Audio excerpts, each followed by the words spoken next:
Okay, the first part where what can be done where women actually express themselves authentically. So I think it starts with the number one thing is willingness, because you cannot do anything unless I'm willing to step up. Okay, nobody can do anything. So that's an individual decision. So the first decision, fundamental decision is which I had made at some point that okay, I'm done living this facade masked life and I want to step out.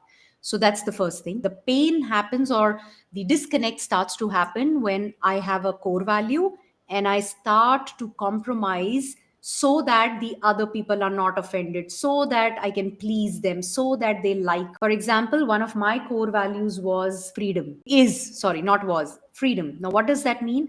Freedom, even in terms of freedom, of course, from here, like I cannot have the clutter here and feeling so I'll constantly keep working. But freedom, even in terms of how I operate, I need more autonomy. I need my space, right? Now, if I get into an organization working with a boss or working with a business partner or working where I'm not given that space, somebody who micromanages, there is no way I can perform to my peak. So if I'm compromising and I'm just suppressing what matters to me, then I'm killing it. Then I'm just not respecting my own self. So, embracing what my values are, standing up for them is another important thing.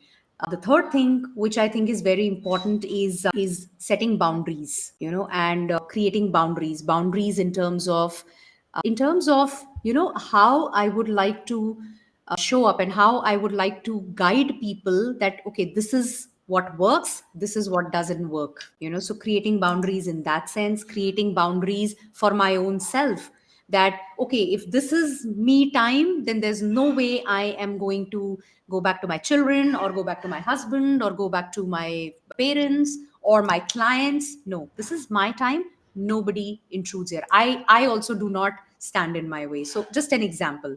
So those are about boundaries, because when I don't have boundaries, then it's all jumbled up here and there. There's no structure to my life, and that's quite painful. So I think that's another one. I also feel a very, very important thing is a strong support system. That has worked for me immensely.